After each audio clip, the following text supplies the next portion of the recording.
argue anybody else's ideas and opinions out there. We're just looking for your feedback and comments so that when we do go to the legislature next year, we are adequately representing the industry. So on that note, we'll kind of open it up, and Jack and I can hand the microphone back and forth up here and hopefully answer your questions. Other questions? Introduce yourself before you speak. So we kind of have an idea. They're trying to take notes on what people said, and if we have questions, we'd like to be able to folks and say, hey, what were you know, when we talked about this, what did you mean, or what were your thoughts? Go ahead.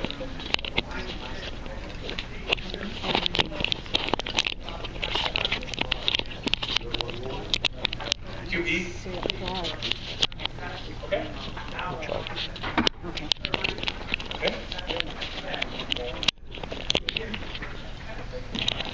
Currently, they have to have 3,000 hours in that category in order to get a QP.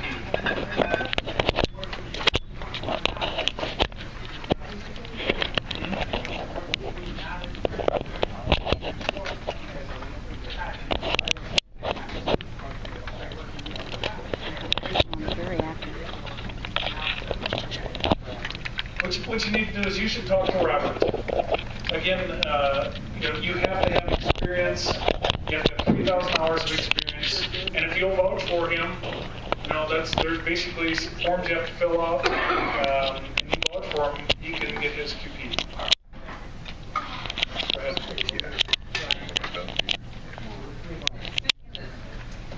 In sitting in the task force meetings, currently the Department of Agriculture's got a similar setup that we do. You got your farm owner or your business owner, and I forget the titles, but you got the gentleman that does the identification. What's that? PCA, right? Which is what I consider to be very similar to the QP, if you look at it. And we never talk about what the Department of Ag folks, what their requirements are. What's a PCA's requirement? All right.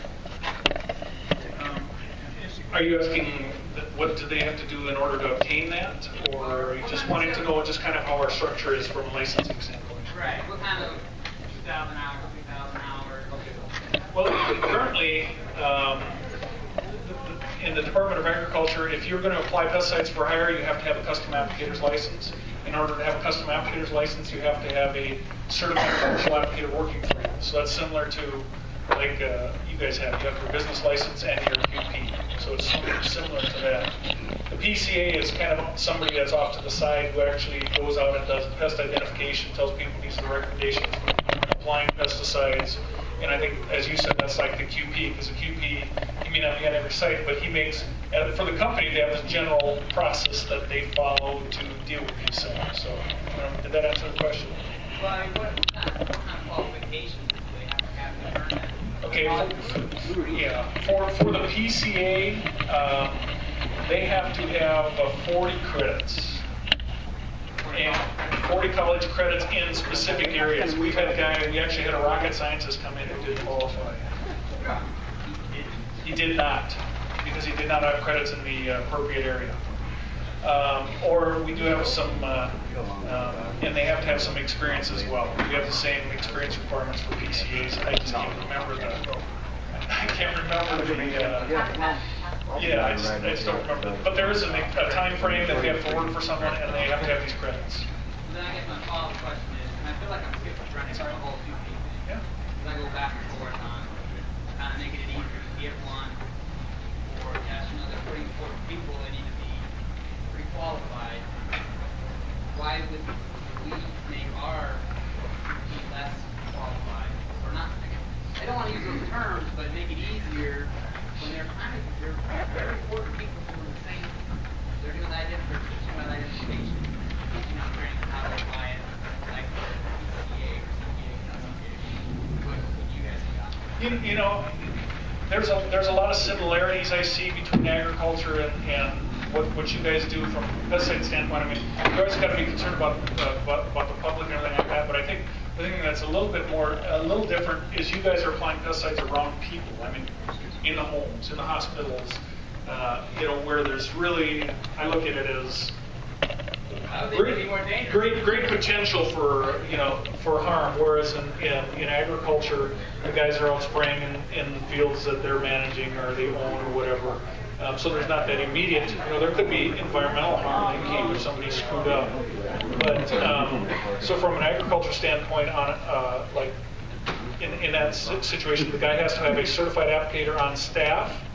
But if they're applying general use products, they can actually have someone that they basically have trained, told how to apply this pesticide, apply that pesticide. The only time they have to have a certified applicator applying pesticide is if it's a restricted use product. Okay? My understanding is that PCA has to basically have a degree in Yes. Well, they have to have the 40 credits. more or less. So they have to have a basic degree in agribusiness, but yet we put the QP on the same level, and we're I think what he's saying is we're looking at lowering requirements for a QP to get into the industry. Why would one be so high and the other be so low? Yeah. I'd almost think you want to switch it. Yeah, but I don't know if you could hear what Dave was saying. He was saying, kind of looking at that custom applicator and the QP and saying that, or the PCA, excuse me, PCA we have 40 credits required, and you have to have. It's a bachelor's. I think bachelor's. If you have a bachelor's degree, it cuts off some experience, and I just don't remember, unfortunately, the time frame. So I think the difference is people in this sector have really complained about the 3,000 hour. They think that's too much, and so I don't think it's 3,000 hours for the PCA. I think they have to work for somebody for a year if they have a degree. So that's, but that's similar. Then why wouldn't you want to have some sort of degree, or at least having to take some type of classes or whatever for the QP to qualify, along with maybe lowering the amount of hours they actually have to work in the fields? I'm going to give you an answer you wouldn't expect. I think. I hate to take that away from people, and the reason I do is I'm a farm kid from Minnesota, and when I was going to college, I went and I worked for a plumber, and I got to do all the intelligent jobs, cleaning out the sewers and all that kind of stuff, of course. But then 2 years later, they brought in a kid who had gone to Votech to come in and be an assistant plumber, as I was doing, and I tell you, he was dumb as a box of rocks. And I didn't have the plumbing. I had gone. I have a BS degree in engineering, but I didn't have plumbing, experience. And so, in my mind, I painted a picture that people need to have the opportunity to get out there and work for a period of time. And 2 years is, I think, is some dues. Is it enough? I'm hearing a lot of times people think it should be more. So that's what we want to know from you guys too. And just out of curiosity, how many of you guys are QPs? And the rest of you are applicators? Yes. Okay. I was just curious as to from the response. So, What testing you said? wouldn't testing weed? Out whether they're qualified or not. If you can't pass the test, I mean, like you said, educated doesn't always equal intelligence. I'd love to say that we could test on things, but the only way you can ultimately get to that, I think, is one of the things that's been discussed by the task force is the possibility of doing a practical part of this. Actually getting people out in the field. But when we do that, then again, one of the things that people are looking, we want to reduce the regulatory oversight. We want to reduce the amount that we have to pay. That's not a cheap road to hoe. And so I think the experience. So that's kind of the 2 years, yes. Yeah.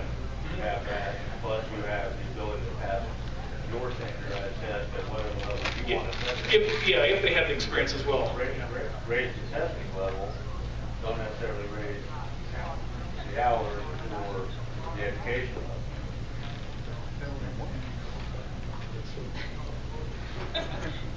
But you have all the answers. Do we have any other questions? Over here. Yes, sir. If I caught this right a little earlier, you're saying, you're proposing that if you have a general pass, a qualifying car, a B1, that you'll be automatically able to do wood. Well, not necessarily automatically able to. You'll have to test into the other areas. Okay. categories except for the fumigation and the aquatics. So you'd have to test into it, but you'd still have to. So change the account. No, right now you have to get the 3,000 hours experience in those categories. If I've got a general pass that I've been certified for termite work since the early 90s, but I don't do a lot of it. I choose to stay with general pass for this. But I do, and with other QPs, do termite work. But yet it's hard for me to go get my QP in termite because I can't show them practical 3,000 hours. It's not something I do all the time. But I thought I heard that you said we could get your general pass QP, you still have to go on and pass it for your QP for your wood, right? It's no different than it is now. So that's not going to change. You just don't have, currently, in order to get your wood storing, you have to have the 3,000 hours experience. Right. What we're saying is you don't have to have the 3,000 hours experience if you have your B1 category. You could just come in and pass the exam. Right. And that's the change. Take the exam. That's the proposed change. Right. That's the proposed. That's on the draft. Yes, sir. What? It's almost 5 on Friday? What do y'all want to do?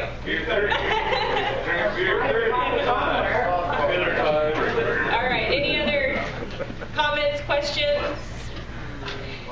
Just real quick, if you haven't had a chance to look at the draft statutes and draft rules, please go to the AzPPO's website and take a look at those.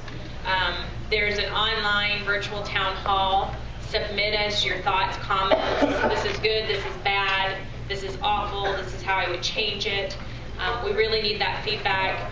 I represent AzPPO at the legislature, so we're going to be down there working next session, and we want to make sure that we're adequately protecting and addressing the issues of the industry. And with that, yeah, if anybody does want to stay or ask questions, we'll be happy to, but I understand it's 5 o'clock on Friday, too. Bye. Bye.